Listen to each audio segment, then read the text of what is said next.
Bom dia a todos. Estou vendo aqui a Stephanie, a Gabriela, o Lúcio. Tudo bem com vocês? Bom dia, Bom dia, professor. prof. Tudo bem? Vamos lá de novo, né? Começando outro semestre. Mas vocês já estão numa boa linha, já quase na reta final, né? Se Deus quiser, estaremos aí numa solenidade de formatura em breve com vocês.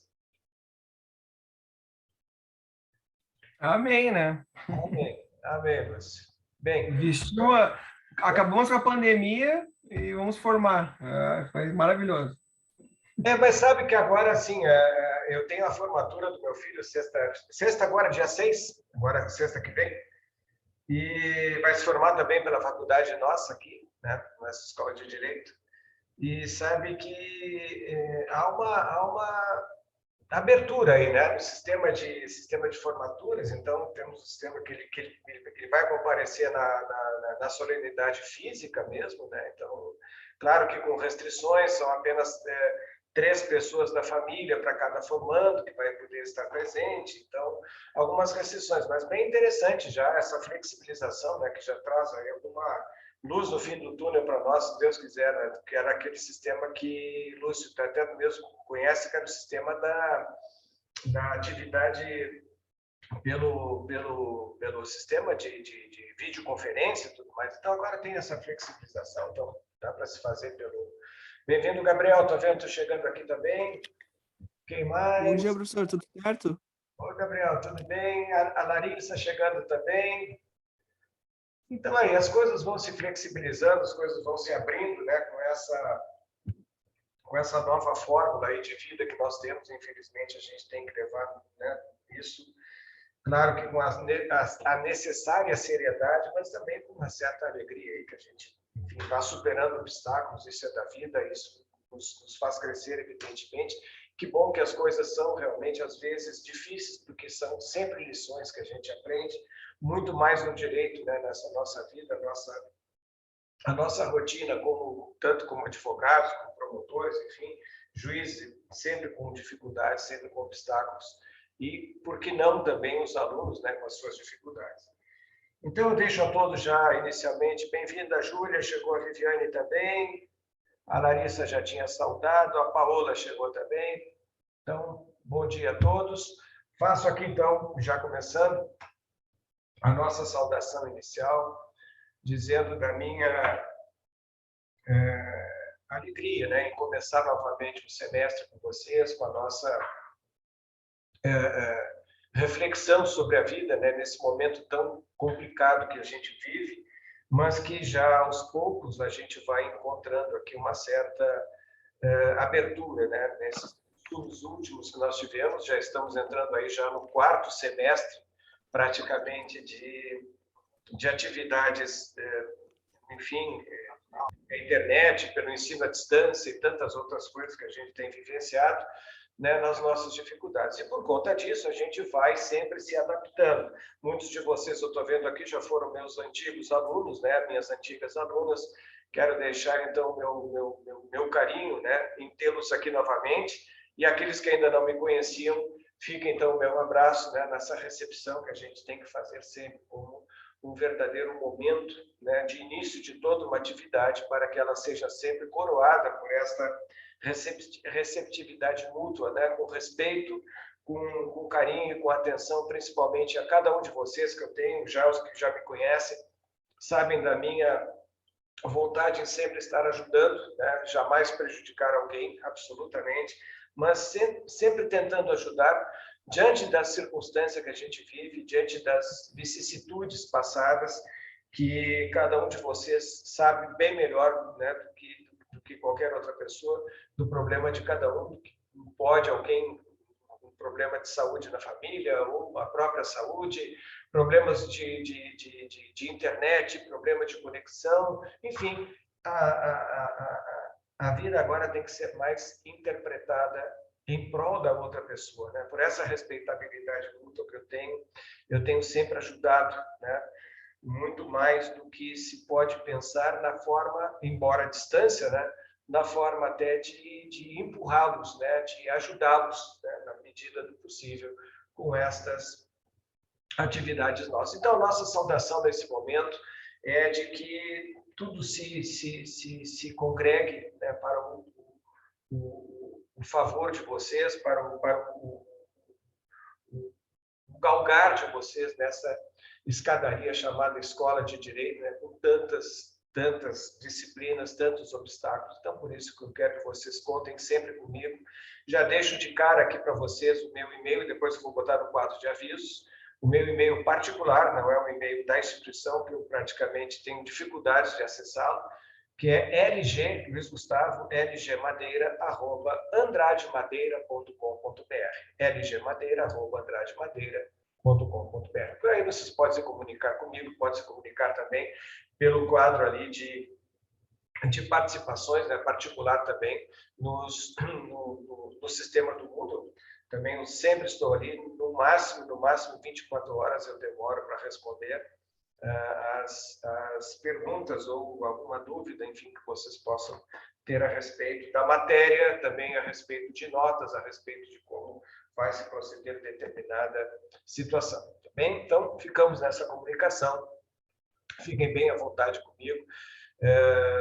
Fazemos com isso sempre uma porta aberta, né, de inter-relação professor e alunos professor. Tá bem? E claro que essa questão de respeito, né? É evidente que estamos aí num momento difícil e essa respeitabilidade leva sempre a um caminho de duas mãos, né? Tem uma relação interpessoal, como eu disse, e por isso nunca vou desrespeitar alguém, nunca vou, enfim, passar daquele limite que é o limite necessário. Tenho sempre com vocês amigos, muito mais amigos, tenho praticamente certeza. São aí 36 anos de atividade letiva, né? Eu entrei na PUC em 1985 como professor, em 77 entrei como aluno, né? Então tem toda essa vida praticamente aí dentro, com uma referência então de ter sido também professor, né? De vários que hoje são professores comigo na casa, então tenho sempre essa amizade, essa forma de sempre terem vocês e terem todos os que circulam comigo pela universidade, sempre esta referência respeitosa. E é assim que nós vamos proceder sempre com vocês. Também eu vou acolhê-los sempre com o meu melhor abraço, o meu melhor carinho possível, diante de cada vicissitude, diante de cada necessidade de vocês. Também, então, não se constranjam em me pedir, de me informar alguma situação que vocês possam estar passando, que eu vou sempre dentro daquele possível e quem sabe até além dele, eu ajudá-los, tá bem? Sistema de aulas. Vamos lá, então. Hoje vai ser dia dos recados, depois vamos fazer, no final, um ingresso na matéria, né? Para vocês saberem. Sistema de aulas, nós vamos trabalhar aqui com estas aulas síncronas, via de regra, aulas de reforço que eu vou fazer síncronas, no final de cada mês ou de cada mês e meio, eu vou fazer um reforço com vocês. E aí já deixo antecipadamente as datas que serão feitas essas nossas aulas, né? E eu deixo sempre como aulas que eu tenho aprendido, né? São aulas que eu vou deixando gravadas ao longo do semestre para vocês terem comigo sempre a hora que entenderem, a hora que puderem, né? Não ficarem nessa obrigação de horários, mas vocês terão ali sempre no final de cada semana, né? Geralmente lá pelo sábado ou domingo, eu já disponibilizo as aulas da semana, né? De segunda e sexta, que nós temos esses horários, e por elas vocês já podem se guiar. Tá? Eu tenho, então, também agora a notícia, tivemos a reunião de professores, de que nós teremos aulas presenciais. Tá? Elas vão funcionar uma vez ao mês, em cada disciplina.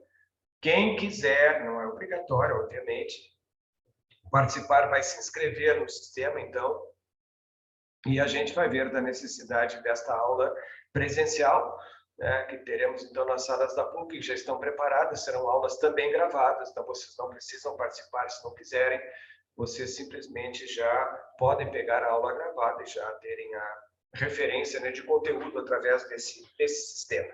Acho interessante porque é uma forma que a gente vai dar aí de reinício desta atividade chamada normalidade, né? Que nós pretendemos, pelo menos já para o semestre que vem, as aulas serem já presenciais todas, né?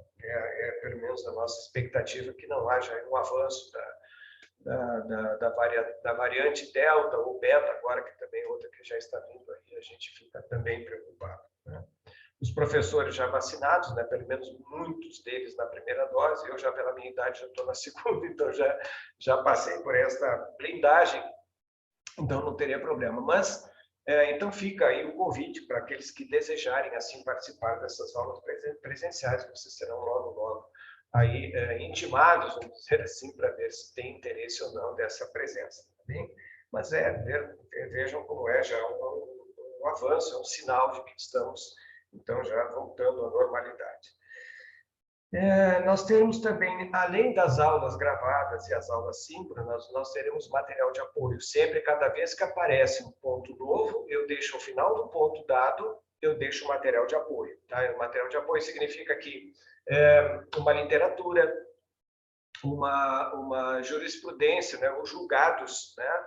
A jurisprudência, a gente sempre diz singular, não existe jurisprudências, é a jurisprudência que forma um conjunto de julgados, né? Então, eu vou trazer para vocês esses julgados, eu vou informá-los também, quem sabe, com questões práticas da ordem, né? Dos exames da ordem sobre a matéria lecionada, também a gente pode trabalhar com exercícios, enfim, a gente vai fazer aqui uma forma bem variada, né, de apresentação para vocês. O que nós temos também, além disso, os slides que já estão aí disponíveis para vocês. Nós, já todas as aulas já estão aí dispostas nesses slides, já começaremos então hoje com alguma visão sobre eles. E é isso, acho que em termos de sistema de aula, né? Então, além dessas aulas chamadas videoaulas, que não vão passar de 30 minutos, vocês já têm, os que já têm experiência comigo sabem que a minha referência é de pouco tempo, mas com muito conteúdo, e não ficarmos simplesmente com muito tempo e às vezes pouco conteúdo, então a gente trabalha de uma forma mais, vamos dizer, enxuta, né, nessa apresentação. Nós temos também, assim, o sistema de notas, né? Provas, vou colocar provas. Vocês vão ter um trabalho que eu vou apresentar que vai valer 4 pontos, 40 pontos, como estou chamando. Esses 4 pontos referem-se a um trabalho que vocês vão fazer de interpretação de texto ou de resposta a perguntas. Eu vou ainda verificar como é que a gente vai fazer. Tá? Essa disciplina tem, então, variáveis, né? Então, isso a gente vai saber, porque ela é muito prática. Na verdade, procedimentos especiais são procedimentos de ordem prática, não tem muito conteúdo assim de reflexão, né, de teoria, não. Uma parte bem prática, vocês já estão preparados com isso, já viram tutela provisória, já viram execuções, já viram procedimentos processo de conhecimento, enfim, tudo mais. Então, agora, com os procedimentos especiais, eles são mais fáceis, vamos dizer assim, são mais digeríveis para vocês, então, compreender a matéria. Então, vou fazer mais parte de exercícios também, e com essas interpretações de texto. Bem, este trabalho vai valer 4 pontos, né? Isso vai ser dado lá, bem no meio do semestre, vai ser lá entre final de setembro e início de outubro, né? Eu vou fazer também nesse período essas aulas de reforço, eu vou fazer aulas síncronas de revisão de matéria. E depois, no final do semestre, nós vamos ter a chamada prova única. Esta sim vai valer 6 pontos ou 60 pontos, que somado aos 40 vai dar, então, a média de vocês. Então, não se preocupem. Eu tirei 4 na primeira prova. Não, vocês tiraram 10 na primeira prova.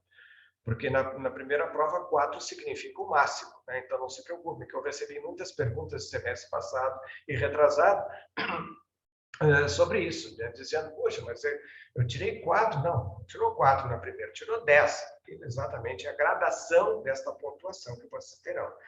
Com a prova única, então, somada com essa atividade dos 40, você tem aí o grau 10, né? E aí eles vejam apenas o somatório das duas. Bem, o TDE, né? O trabalho discente especial que vocês têm que fazer.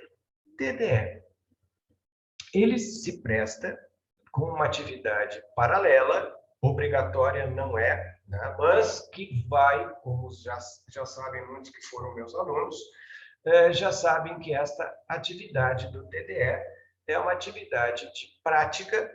É isso que eu vou fazer vocês trazerem uma petição sobre um caso ou uma contestação sobre um caso em procedimento especial, que eu vou formalizar depois. O TDE, então, vai trabalhar com uma ferramenta de prática, como eu disse, de prática forense para vocês já fazerem essa prática, já exercitarem isso para a vida de vocês.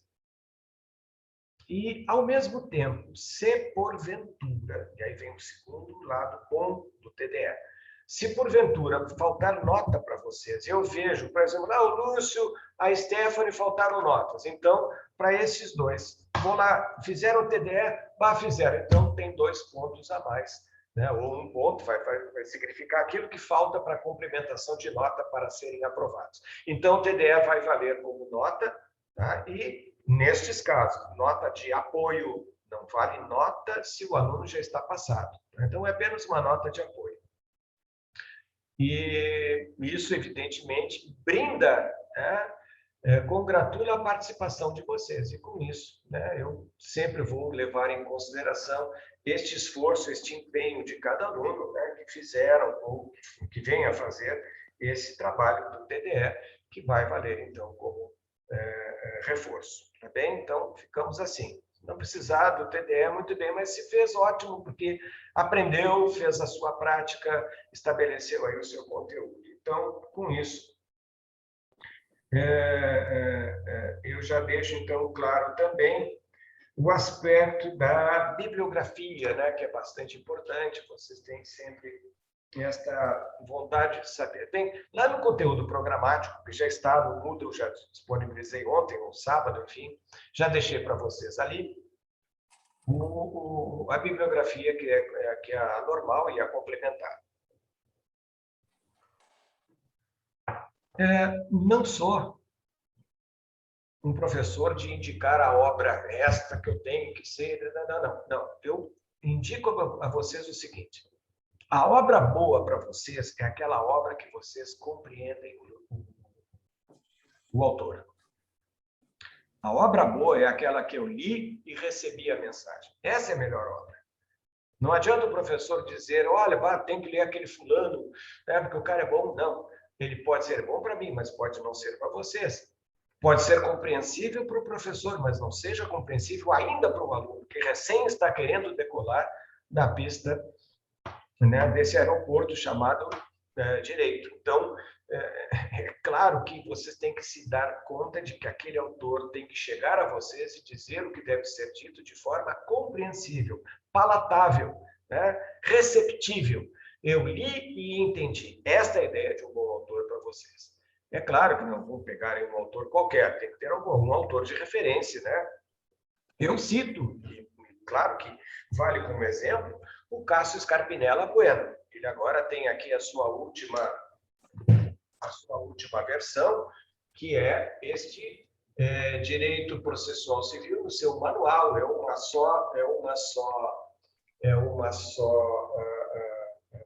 Um só volume, desculpem, já na 4ª edição, eu falei edição, não, um só volume, já na 4ª edição, e da última de 2019, 2020.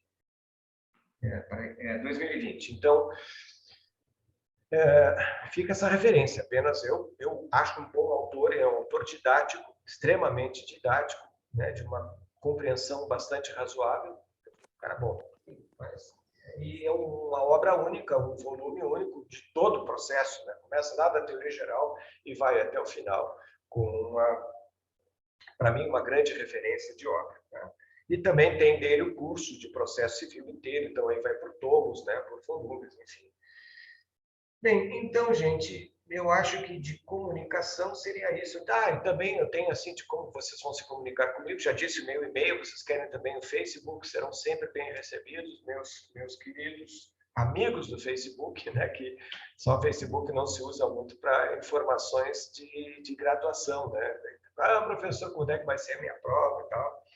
É que nem aquele cara lá no meio do carnaval, lá no Rio de Janeiro, no tempo da não pandemia, e encontra lá o seu cliente: doutor, como é que está o meu processo? Não tem nada a ver. Então, fez para uma conversa bastante amigável. Quem quiser participar lá comigo, por favor, fique bem à vontade. Mas vamos usar os nossos canais mesmo acadêmicos. Então, meu e-mail que eu já dei a vocês é lgmadeira@andrademadeira.com.br, e o nosso sistema de recados ali no privado do Moodle, tá bem? O momento de vocês agora é o momento, como eu disse, da reta final, né? A reta final do curso, a reta final de uma etapa da vida de vocês, que vocês seguramente, muitos vão sentir saudades, outros não, mas enfim, é o momento final desta etapa. Então, eu acho que ainda é tempo, e eu digo isso aos meus filhos, né? Todos formados no direito também, aqui da PUC, eu digo a mesma coisa desse meu filho que agora se forma na sexta-feira também.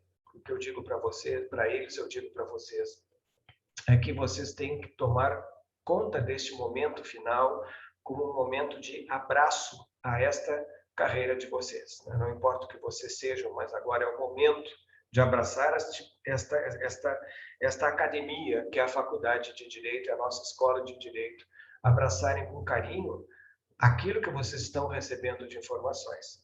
Porque a vida logo, logo cobra, a vida logo, logo estará buscando de vocês o empenho. Então, por que não agora vocês, né, começarem a pensar nessa situação da virada da vida de vocês, no momento que vocês estarão agora atravessando, como eu passei também.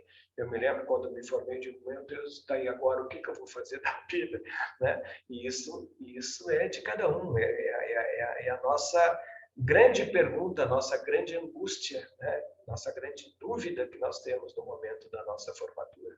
Muitos até já, quem sabe, estagiando, já tem ali a sua ideia de atividade na advocacia ou qualquer outra atividade, né? Mas que isso pesa. Então, assim, no momento ainda é o momento dessa reflexão, deste empenho que vocês devem dar, né? Não levar simplesmente a faculdade naquilo que se chama uma festa, não. É um momento de empenho pessoal, porque vocês logo, logo estarão enfrentando, muitos, até quem sabe já tenham feito o exame da ordem, outros concursos, outros certames que vocês certamente estarão aí prestando, né? E claro que devem levar esta forma objetiva, né, de objetivarem mesmo a vida, né, sob o ponto de vista profissional. Então, fica esse conselho meu de levarem a sério, levarem com vontade, né, aquelas atividades que são dadas a vocês não são castigos, são, na verdade, são atividades de reforço, atividades de aprimoramento de vocês. Vocês estão aqui sedimentando conhecimento, e o conhecimento a gente nunca joga fora, a gente abraça no momento que ele pode aparecer para nós, né? Porque nós trabalhamos com a nossa inteligência, né? Não é a inteligência de cada um tem a sua.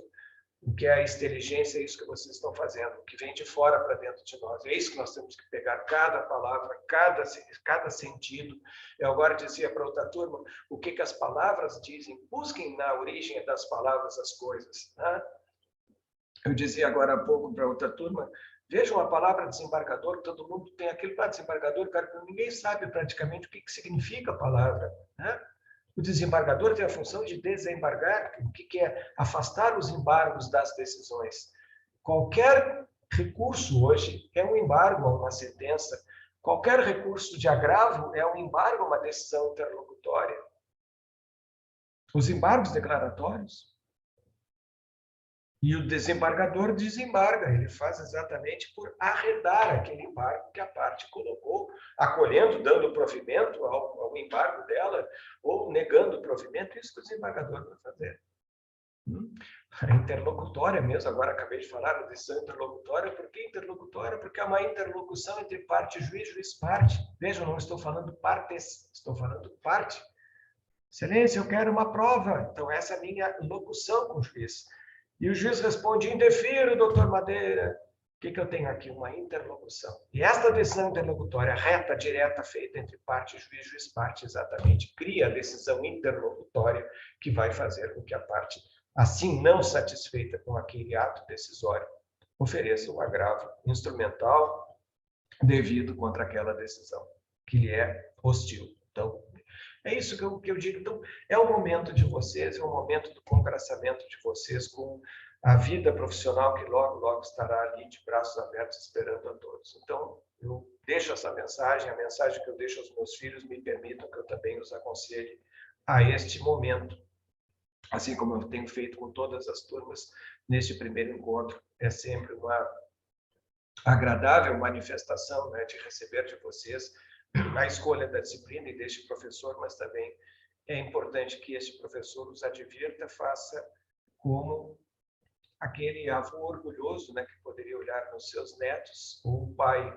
que tem um carinho especial para os seus filhos, olharem por todos na medida da vida que deve ser aprimorada em cada um de vocês. Por isso fica essa a minha mensagem inicial. Repito, respeitabilidade acima de tudo com vocês e sempre aberto a qualquer comentário que vocês tenham que fazer, ou mesmo até em relação às necessidades que vocês terão. Por favor, me comuniquem aquilo tudo que eu puder ajudar, estarei ao lado de vocês, né, nessa missão de ensinar, que também é a missão de auxiliar, tá bem? Muito bem. Então, agora nós vamos começar. Deixa eu só aqui, que eu ainda estou buscando. Deixa eu ver aqui nossos procedimentos especiais. Aqui. Não sei se estão conseguindo, tudo bem, aí já pegaram aqui esses slides estão dentro do nosso sistema, né? Então não teria problema nenhum.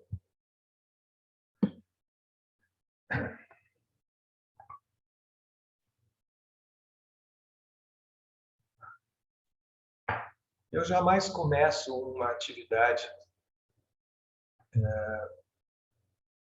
letiva sem começar por esta parte de examinarmos aqui, e principalmente para os procedimentos especiais, esses dois planos do direito que vivem, né, que coabitam na nossa vida, sempre, sempre, sempre. O direito material, então, frente ao direito processual, são duas formas de manifestação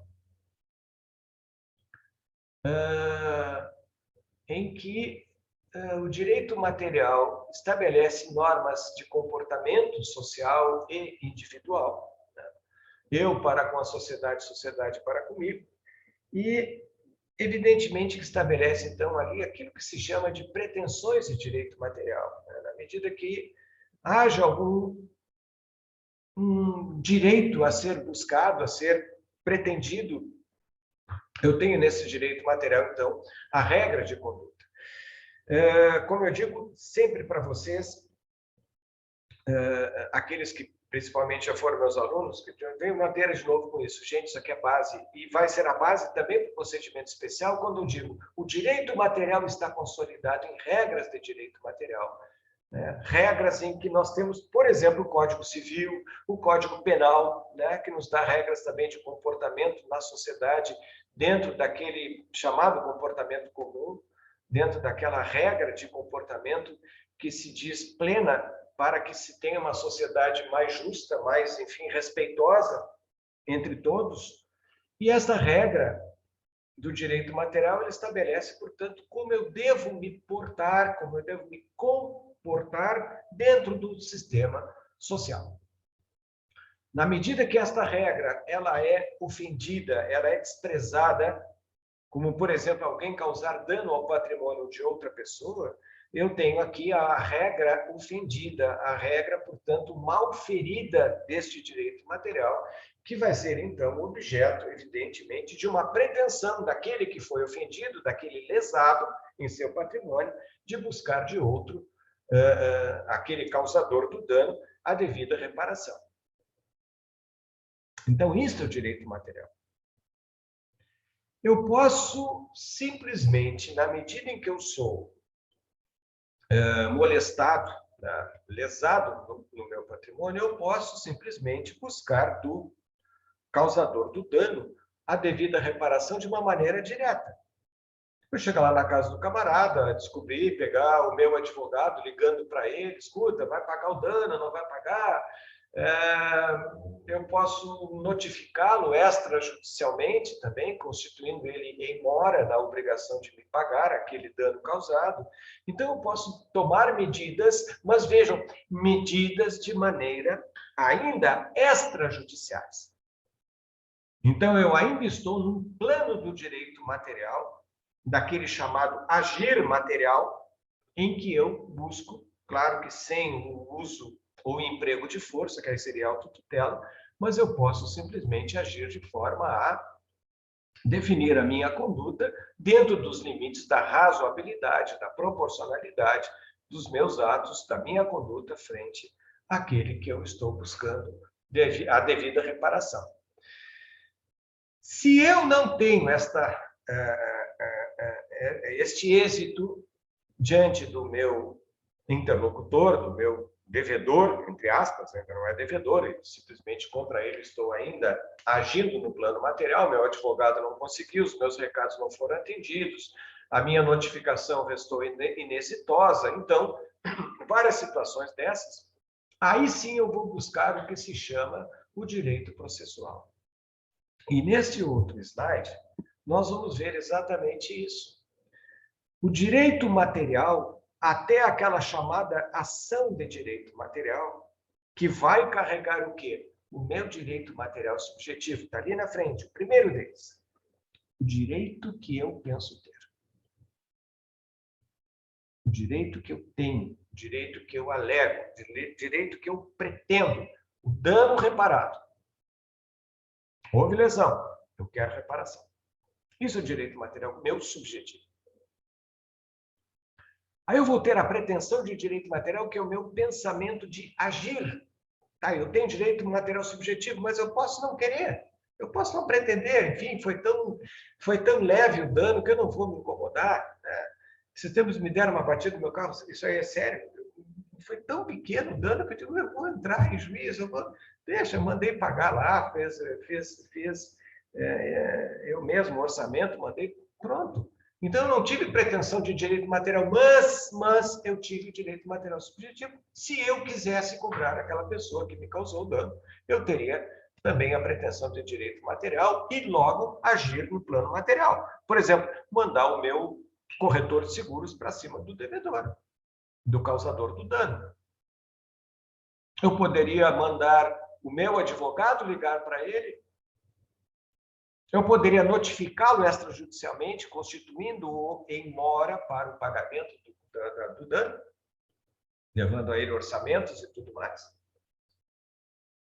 Mas agora, se eu não consigo, o que eu dizia antes, se eu não consigo este direito ainda ressarcido no plano do direito material, respeitada a autotutela, eu quero deixar isso bem claro, eu vou partir agora para o plano do direito processual. Porque eu não tive sucesso naquele primeiro plano, eu agora busco do juiz ou do juízo a devida reparação. E aqui, exatamente, aqui existe aquilo que se chama de substituição da parte pelo Estado. O que eu tinha de relação direta entre devedor e credor ali no plano material, agora não tem mais. Agora o devedor e o credor se colocam no mesmo plano, né? O juiz em cima e as partes embaixo. Esta chamada relação, vocês conhecem bem, a relação processual. Angular ou triangular, como queiram chamar. E aí existe um grande fenômeno que a Constituição nos dá, né, como um fenômeno absolutamente importante, que é o fenômeno do acesso ao Poder Judiciário. Esse fenômeno é um fenômeno aberto. Ele deixa a parte, através da própria Constituição Federal, artigo 5º, inciso 35º, deixa a parte, então, o livre acesso ao Poder Judiciário. Ah, mas eu tenho uma pretensão que pode ser ilegítima, não importa. Ah, minha pretensão é ilícita, não importa. O que importa é que no plano do direito processual subjetivo, este primeiro ali, eu tenho sempre a porta do Poder Judiciário aberta. Quer dizer, eu não importa o momento, eu tenho como entrar agora e pretender o direito que eu desejo, né, contra aquele que me causou o dano. Se eu tenho uma situação de tutela provisória de urgência lá às 2 da manhã, eu tenho as portas do Poder Judiciário abertas também. Se eu não tiver no leito hospitalar disponível às 2 da manhã para um parente meu, eu tenho o Poder Judiciário com plantão lá dentro do Poder Judiciário, seja no primeiro, seja no segundo grau, né? Mas eu tenho alguém lá. Isso é o direito de acesso. No inciso 35º do artigo 5º diz assim: a lei não excluirá da apreciação do judiciário, não excluirá da apreciação do judiciário lesão ou ameaça à direito. Que direito é este? Direito material subjetivo. Eu não tenho um direito qualquer, é o meu direito. Outra questão, mas precisa estar legislado este direito material? Precisa estar lá no Código Civil ou numa outra lei esparsa? Não. O direito material subjetivo, ele é exatamente um direito que a parte pensa ter, mesmo que não exista lei. E aí vem o direito processual e diz, lá no Código de Processo Civil, o juiz não pode se eximir de sentenciar ou despachar, alegando lacuna ou inexistência de lei. E aí o juiz vai ter que dar, sim, senhores, sim, senhoras, vai ter que dar a sua manifestação. Ah, mas não tem lei concreta sobre o assunto. Azar. Juiz, te rala aí, tu vai atrás de uma solução. E aí ele vai usar os princípios gerais do direito, ele vai usar o que tiver ao seu alcance, quem sabe até o direito comparado em outros países, para que ele possa chegar a essa solução. Vejam, então, como o direito processual subjetivo me dá essa ampla possibilidade de acesso. E aí, com essa referência que eu tenho como um direito meu pessoal, que por isso é subjetivo, eu vou ter como abrir as portas do judiciário. Nós vivemos hoje, e até sobre isso, né, num poder legislativo brasileiro absolutamente apático, eu dizia isso também agora na outra turma, antes de vocês, um direito absoluto, um poder legislativo completamente apático que não acompanha estas informações que a tecnologia nos traz dia após dia, situações das mais inovadoras possíveis, né? Então, eu tenho que chegar a um ponto de definir como estabelecer o meu direito processual, né? Que vai me auxiliar muito mais do que o direito material, porque ele não existe legisladamente, e eu tenho que chegar ao juiz e com a certeza de que o juiz vai resolver aquele assunto usando de todas as ferramentas que ele tenha ao seu dispor, mesmo que não haja lei, repito, sobre a matéria. Ele vai ter que decidir. Eu vi agora, por exemplo, desses avanços tecnológicos, né, o carro que vem com o tal dispositivo de direção semi-autônoma, que é um absurdo, uma coisa muito louca. O carro anda, simplesmente vira uma curva sozinho, de até 30 graus ele consegue virar, né, se o motorista pega no sono, por exemplo, e tudo mais, né? Imaginem vocês a seguinte situação. Eu compro um carro desses, tá? Este carro com direção semi-autônoma, ele, numa estrada, né, comigo, eu simplesmente durmo e o carro não faz a virada da curva, embora tenha o vendedor lá me prometido que esse produto existe.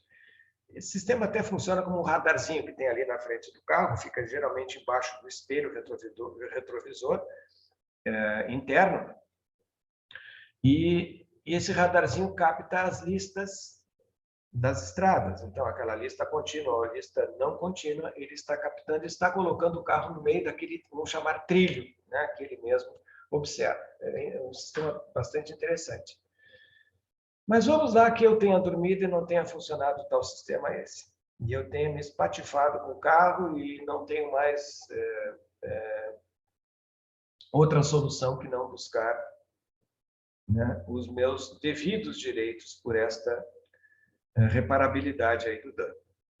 A pergunta é, eu entraria contra quem? Contra a concessionária, que me prometeu, contra a fábrica, que me prometeu também. Eu entraria contra o próprio vendedor, né? Acionaria o meu seguro para quê? Como faria isso? Então, vejam, são dúvidas. E imagine se eu bato num carro outro de alguém e este outro teria que me acionar e eu alegaria que não, eu teria um carro com essa direção semi-autônoma, e, ao mesmo tempo, eu denunciaria a lide seguradora, denunciaria a lide fábrica ou a concessionária. Veja, então, quem é que define onde é que está a reparabilidade do dano na direção semi-autônoma? Em lugar nenhum. E aí, quando eu disse juiz, te rala aí, porque ele vai ter que achar essa solução, é o que ele vai fazer no plano do direito processual, que ele vai ter que aplicar. Aí nós vamos encontrar a jurisprudência depois se sedimentando, né? Através de vários julgados. A jurisprudência faria, então, o seu papel de ser, mais tarde, fonte de lei. Vocês viram lá na Teoria Geral do Direito, lá no início do curso, hão de lembrar de que uma das fontes do direito é a jurisprudência. Está aí, exatamente aí, onde um grande fenômeno acontece. O legislador deixa de existir porque ele não legisla. É o que está acontecendo. E o julgador, que deveria aplicar uma lei que não existe, ele passa a ser legislador. Olha que interessante.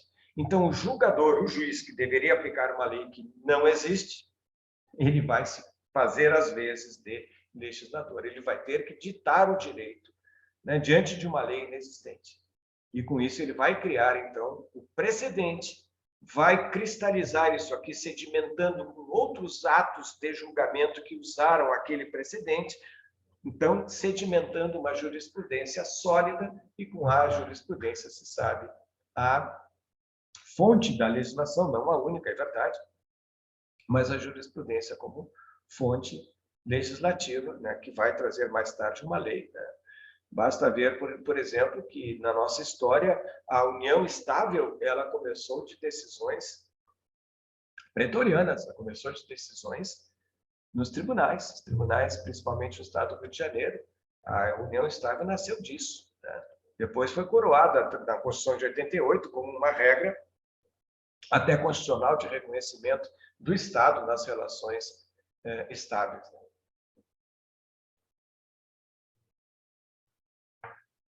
E aí, claro, são 3 modelos de pretensões que eu posso ter, né, nessa substitutividade do Estado.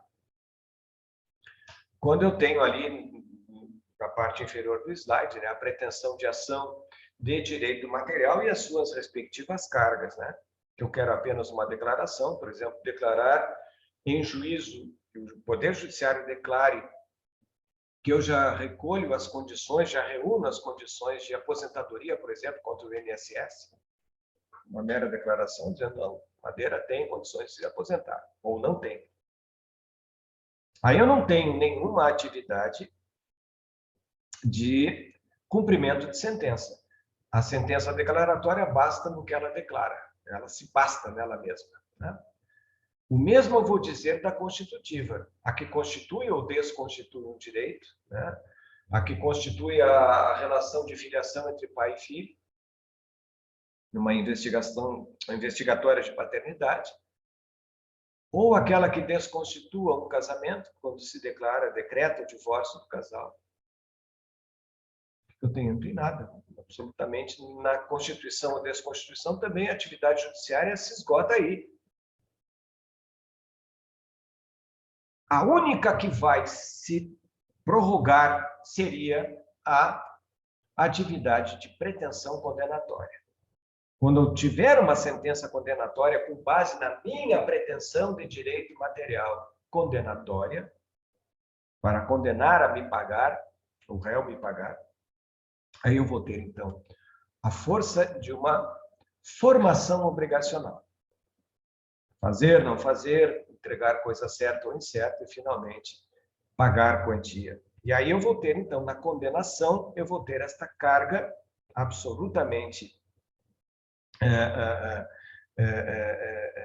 sequencial, né? De uma atividade do juiz que faz o que tem que fazer, quer dizer, o direito, está bem, condenou, tá show, terminou a atividade dele ali, mas se o devedor não paga, a atividade do juiz continua. Se o devedor voluntariamente não vem para o pagamento, eu vou ter, então, na condenação, a sequência de fazer com que se cumpra a palavra condenatória do julgador. E aí o juiz não apenas dirá o direito, mas ele realizará o direito que ele mesmo disse. Olhem que interessante. Então, a atividade do julgador não será apenas de dizer o direito, mas de concretizar o direito, de fazer com que se cumpra a íntegra da sua decisão. Quer fazer, ou melhor, forçar o devedor, ainda que involuntariamente, ao pagamento, com a penhora de bens, bloqueio de contas bancárias, o que for, né, restrições de toda a ordem em sua vida pessoal. E aí sim eu tenho, então, a atividade do Poder Judiciário definida como uma atividade plena. Aliás, o Ovídio Batista sempre dizia que a única carga que pode ter a plenitude do direito é a condenatória, porque ela vai esgotar não apenas a atividade do juiz, mas também a atividade que já está implícita, né, dentro da sua própria decisão de condenar alguém que voluntariamente não se determine a pagar a referida dívida. Com isso, então, nós temos aqui, nesta atividade de substitutividade pelo Estado, então, a pretensão de direito processual, voltando à nossa grade, processual subjetivo, que é o poder que eu tenho de provocar o Poder Judiciário,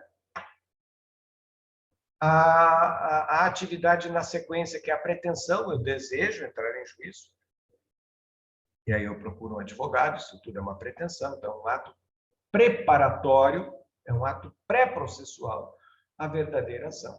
E no momento que a minha petição inicial está pronta, já pelo meu advogado, e ele distribui no foro esta petição inicial, eu já tenho aqui agora a ação de direito processual. Agora sim o processo começa, então, nesta forma de atividade.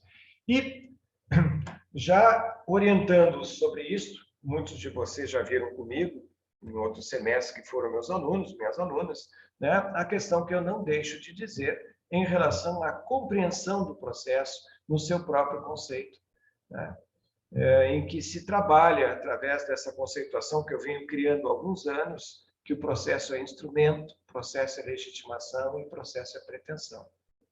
Por que o processo é instrumento? Porque o processo ele é um registro, primeira coisa. É um registro instrumental. Tem que estar registrado ou no processo eletrônico ou no processo físico. O processo não pode ficar em palavras, não existe isso. Podem até existir atos orais no processo, como, por exemplo, determinada testemunha que vai depor em juízo. Bom, mas esta oralidade, essa verbalização da testemunha é reduzida ao termo de audiência. Veja, então, fica o registro. Também o processo, além de ser registro, ele é veículo como instrumento, né? Porque ele carrega o direito material.